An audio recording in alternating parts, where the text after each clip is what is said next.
Good morning, comic book fam. This is your boy, KJ, at Porch Puppy Comics, where if you can't run with the big dogs,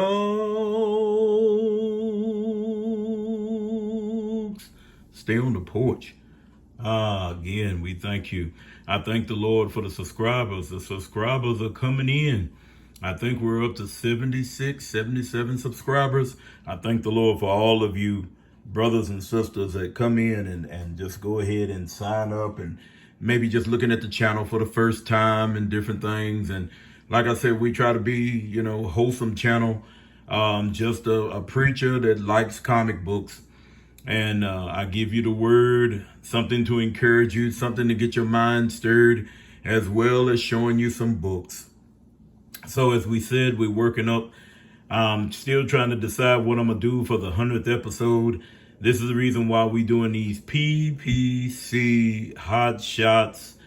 This is B2 or 2B. As we said, these are books that I'm showing. And I'm not going to prolong things. Like I said, I don't really want a long video because most of my videos are anywhere between 30, maybe 45 minutes. But I can guarantee you, if it be the will of the Lord, that when the 100th episode comes out, I usually try to put them out on these hot shots. I've been doing anywhere from 12 p.m., 6 p.m., still trying to stay in that framework of the 12 a.m., 6 a.m. type zone. So I just want to make sure that you understand what's going on. And like I said, tell your friends, tell your neighbors, like, share, and subscribe. I appreciate you immensely. I thank the Lord for you all, because I know there's a lot of channels out there and there's a lot of people showing comics. Like I said, I appreciate you giving my channel a looky look. I really do. I greatly appreciate it. So let's move on to the books. And I'm going to start showing some more drawings. And like I said, with the new subscribers coming in, there might have been, if you didn't go back and check the old channel or even going up with the startup of the KJ's Porch Puppy, then there might have been some drawings that you might have missed. But my other brother, Matt Halls, if you ever check out his channel, he's got it. I believe you can look for it on YouTube. It's called Matt Hall's Quick Draw.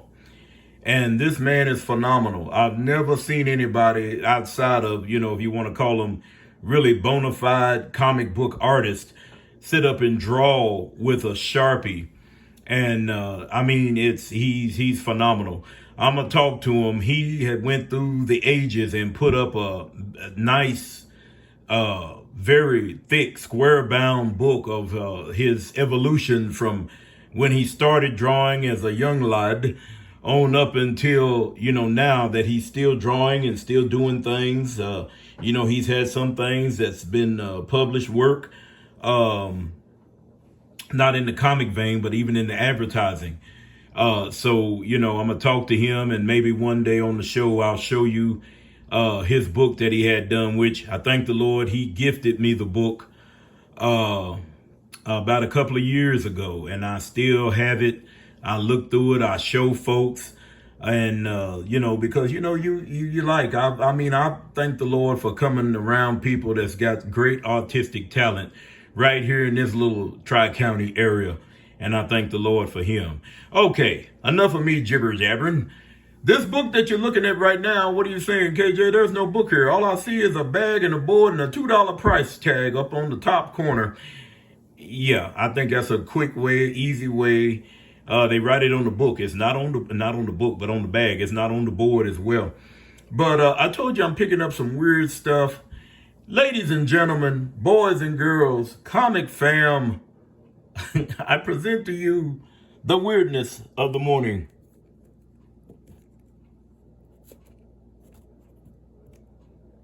NFL Super Pro. Yeah, I collected this book, collected maybe the first 3 issues, and I was no. Done some research on it, not really in-depth research, but I was just reading about what happened to this particular character. Even they said that, what was his name? Fabian, I can't think of his last name, but you all know who I'm talking about. He literally hated this character. And I think in an episode or issue of Marvel Team Up 111, I think is what it was, he made an appearance. I don't think he was the main character, but he, as far as teaming up with Spider-Man, but he made an appearance. But it was just something to kind of promote the NFL. And he said he just couldn't. It only went 12 issues. But if you go online and look at these books, I mean, I don't know why I looked at it or why I even thought about it or picking it up. But even his backstory, how he got his superpowers, and then the football suit or uniform that he's wearing, you know, it's somewhat bulletproof. It's got this. It enhances his powers even more. But the character it had so many lame football references in there. Even his characters, villains, rogue gallery that he was fighting, they had names like what was this called? Instant Replay, and there was a few others in there that had football references to it. But you can see from the cover, and as I told you once before, you know, if you stick Spider-Man on the book, and here he made his appearance in the first issue, so that lets me know that they really didn't have a whole lot of faith in the book, you know. But he said he went from sacking quarterbacks to tackling crime. Yikes. Anyway, we went on, and I said, well, let me just look and see what the books were. Like I said, I collected only a few issues, and this gentleman had the book for like $2. Or he took my offer for $2. And even with the shipping, I think it might have cost me $5 for the book. The book is in nice shape. There's a little rubbing up here by the price and the numbering. But other than that, the book is in fine shape. I don't see any spine ticks, just a little rub on the spine. But I thought I'm into the point now where if I can pick up a first issue or something, especially from the 80s, early 90s, maybe, then that's what I wanted to pick up. This next book is still in the NFL Super Pro.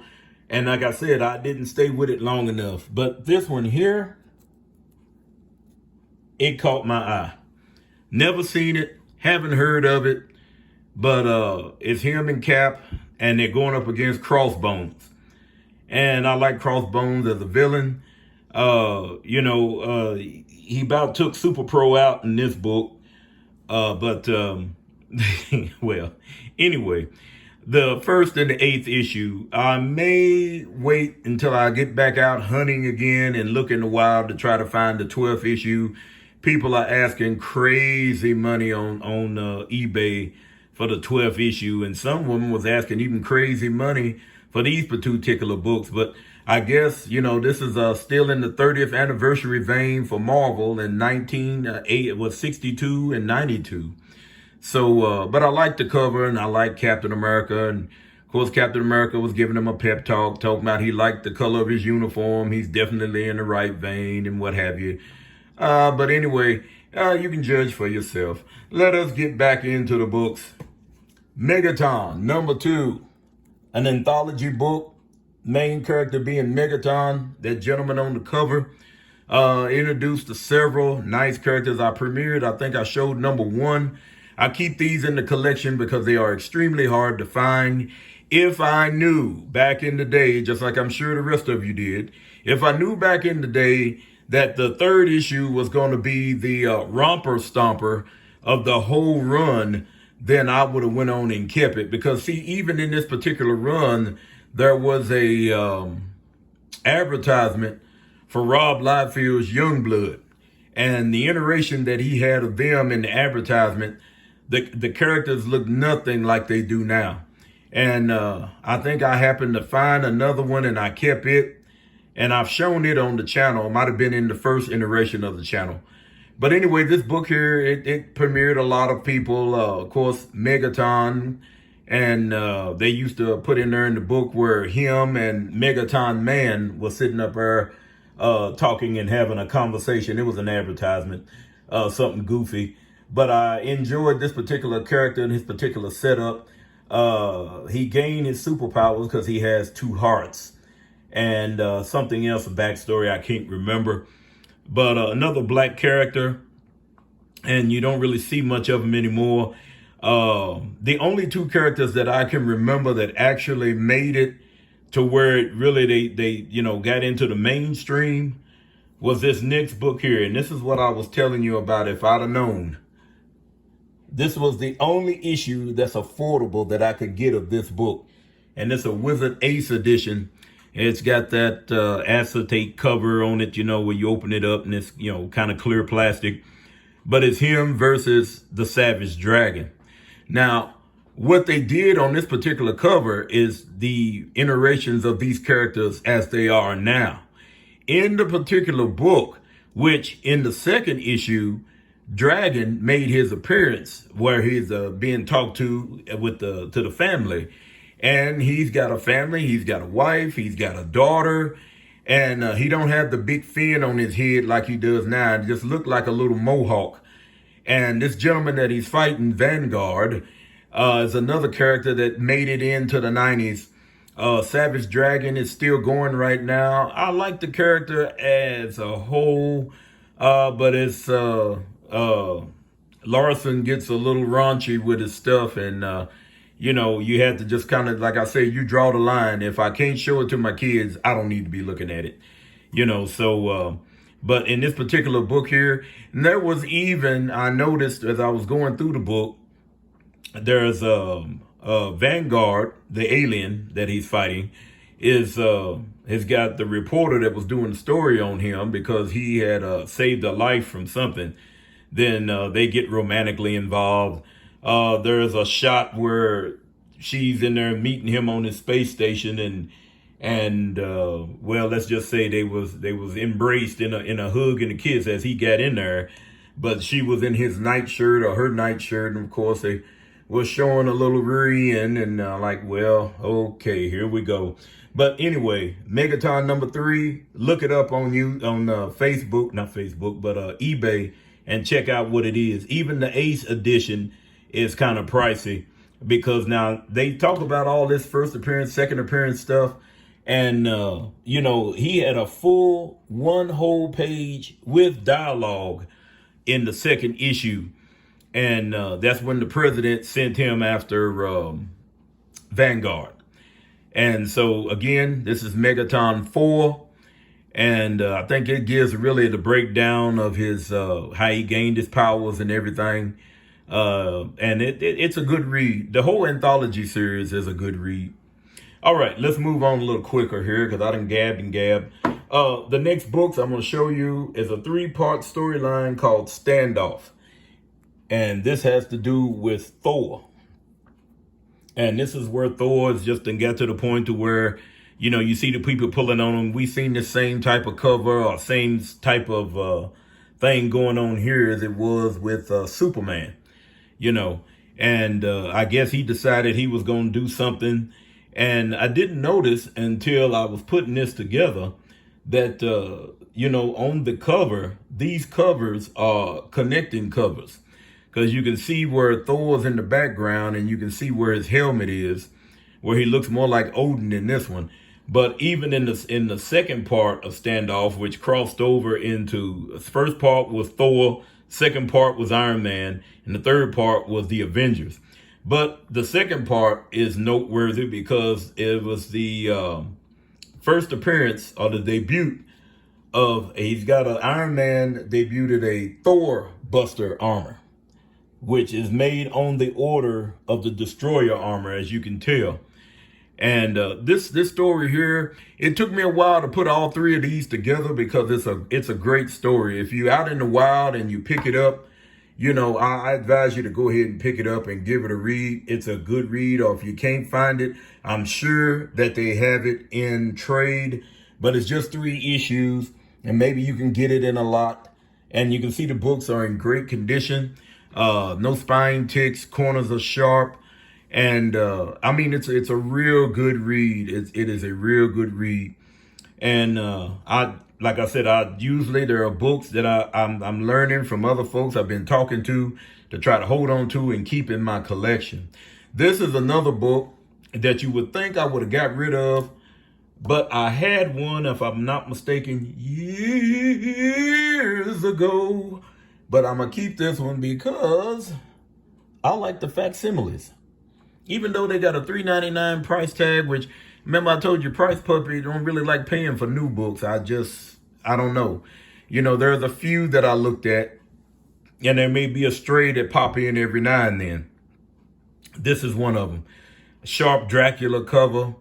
And I just like the way it's set up. It's real nice. If I'm not mistaken, you out there in the comic book family, if I'm not mistaken, I think this first issue cover was done by Neil Adams. Y'all can correct me if I'm wrong on this, because I know Gene Colan usually took the art chores on it after the fact. There was a lot of covers done by Gil Kane, and I might have been one or two done by Plu, which is a great horror artist to me.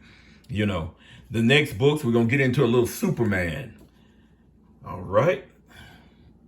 This book here, Superman is on a mission, and he's going up against Darkseid. Darkseid. We've always called him Darkseid.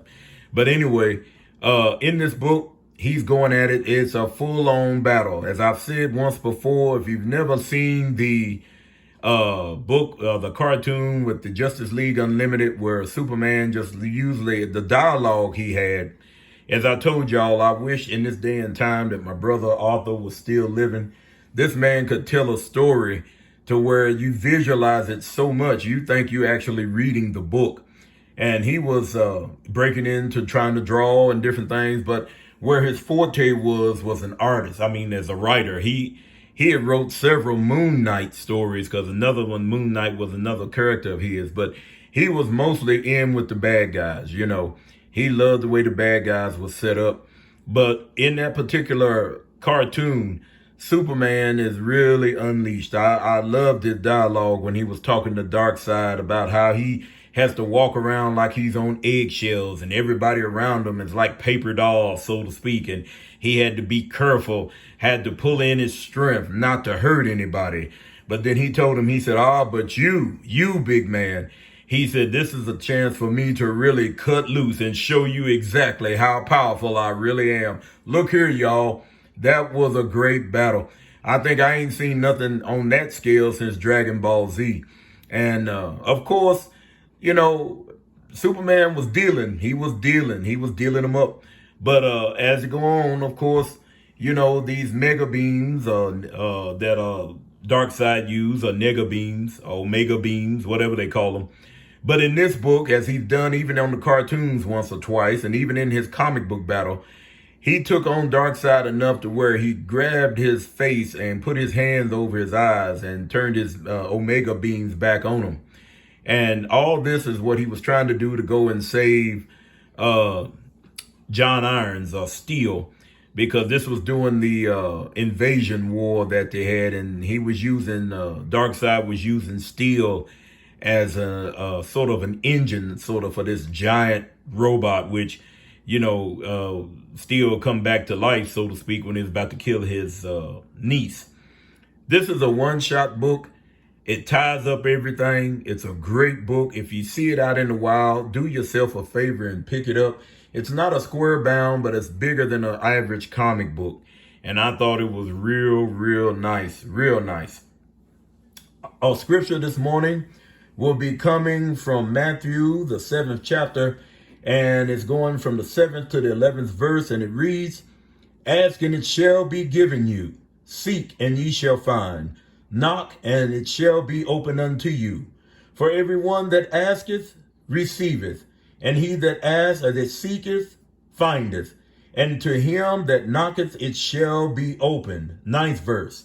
"Or what man is there of you whom, if his son," he's talking in the natural now, "if his son ask bread, will he give him a stone? Or if he ask a fish, will he give him a serpent?" See, he's showing here, comic book family, about how the transition, or the comparison, how Jesus is towards us. And he said, when now with us being parents, if our sons or daughters would come up and ask us, for bread, would we give them a stone? Or if they ask us for a fish, will we give them a serpent? Then the 11th verse says, if ye being evil, now he's saying if ye being not of the son of, of Jesus Christ, you haven't been born again, in the moral speaking is what he's talking here. Understand what I'm saying. If ye being evil know how to give good gifts unto your children, how much more shall your Father which is in heaven give good things to them that ask him? But you got to be of the Lord. You have to be of the Lord. You can't be just wishy-washy. If the Lord is drawing you, that's your time to come to the Lord. Don't wait. Don't tarry.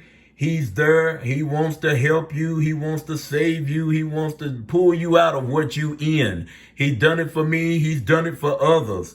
And he said, look, when you come, when you become saved, when you say, Lord, I'm doing a complete 180, Lord, it's more than just being morally good, comic book fam. You can be morally good, do a bunch of good works here on earth.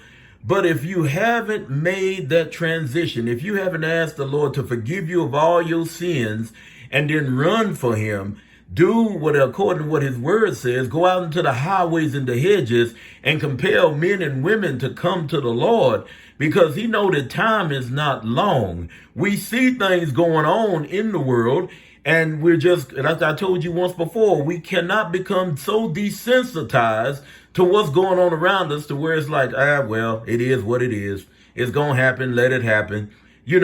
I've never, like I told you once before, seen the amount of hatred, the amount of evil, the amount of murders, the amount of I don't care. I might make some of you angry for what I'm about to say now, but it's the truth anyhow. When you see people giving more patronage and homage to man, to dogs, to cats, than they do Jesus Christ, and even if you want to be on a moral standard with it, they will save a cat and a dog, which has no soul. It's a living being, but the dog and the cat and the animals, they have no soul. But they'll give more credence to them and put them up on a pedestal than they would their fellow man.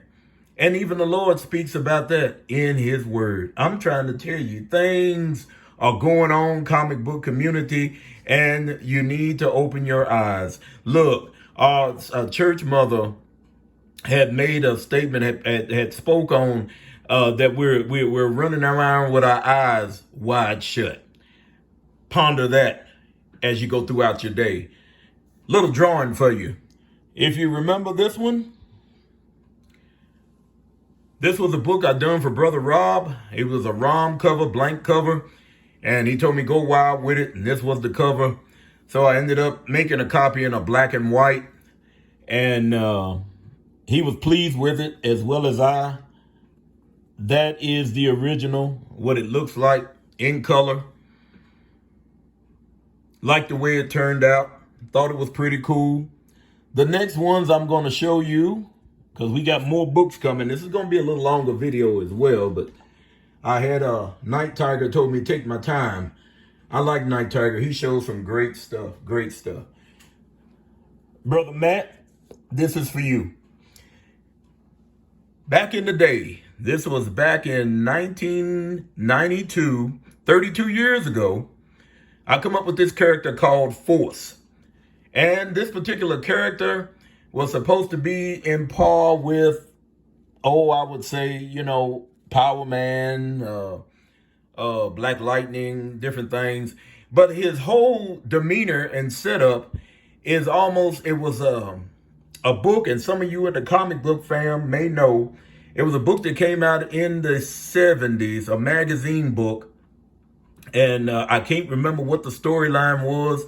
But anyway, it was a man that was trying to stop this beast, was trying to stop this creature. And come to find out, they didn't actually say it, but you can tell, come to find out that the man was actually the son of Superman. And he only had probably half the powers that his dad had. He carried a shotgun just like Bloodstone did. He carried a shotgun. He could leap. He had super strength, but he couldn't fly. Didn't have no eye beams or nothing like that. But he did what he could to try to save the city. And I'm trying to give you a little backstory on what I got for force with doing this particular character. Because later on down the road, this creature was coming. He was advancing. The man was doing everything he could to try to stop him. And there was a hot dog vendor on the road, on the street, and he was trying to evacuate the people. Y'all got to get out of here. The creature's coming. I can't stop him. I've tried everything. And the hot dog vendor told him, "Oh, okay, son, I'll leave. I'll leave."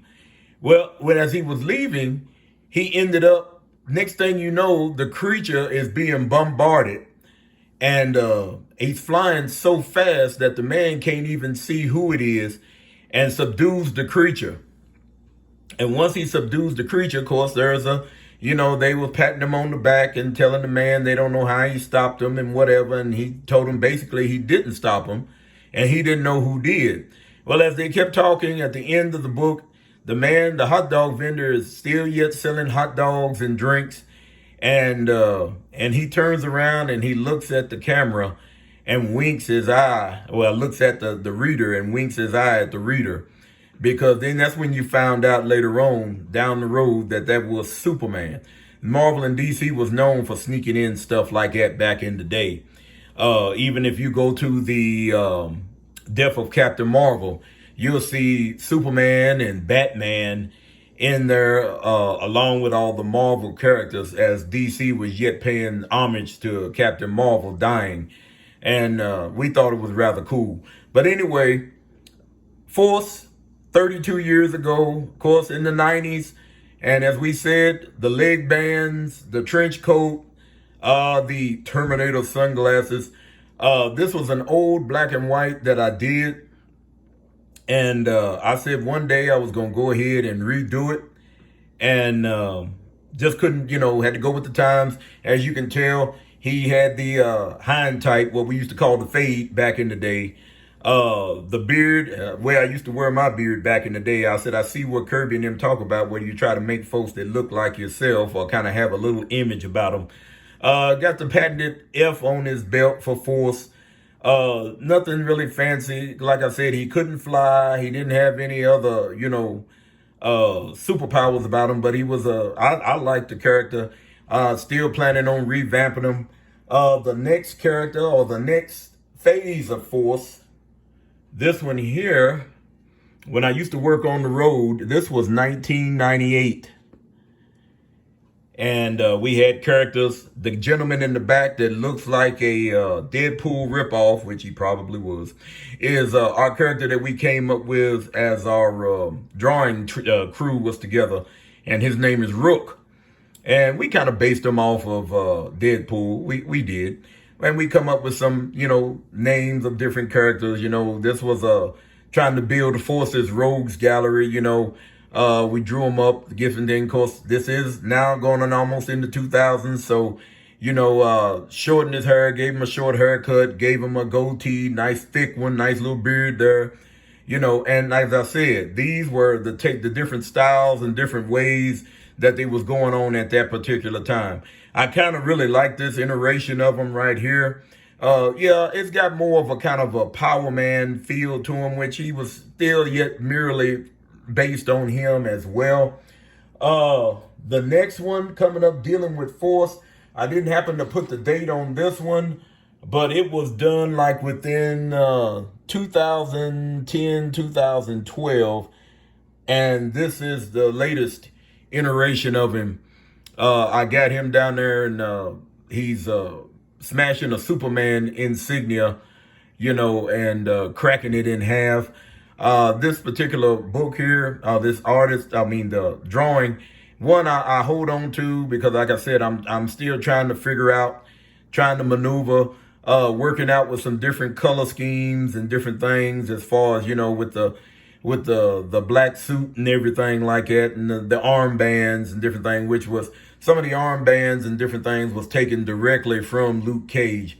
Of course, you can see I done gave him some more like upgraded aviator glasses, Still with the haircut and the beard, but I like the character as well, and hopefully I'll take and redo them. Now, me, I see different poses on different characters that I use, and this particular pose was, if I'm not mistaken, off a Michael Turner Submariner cover, I think from the miniseries. I like that pose he was doing, so I took that particular pose and used it, you know, and just added to. As you'll see, as I'm saying, I'm showing these older drawings.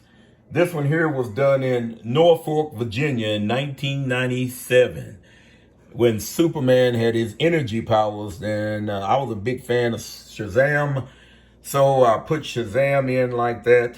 Let me see. There we go. So you can see him. And just drew him up something different.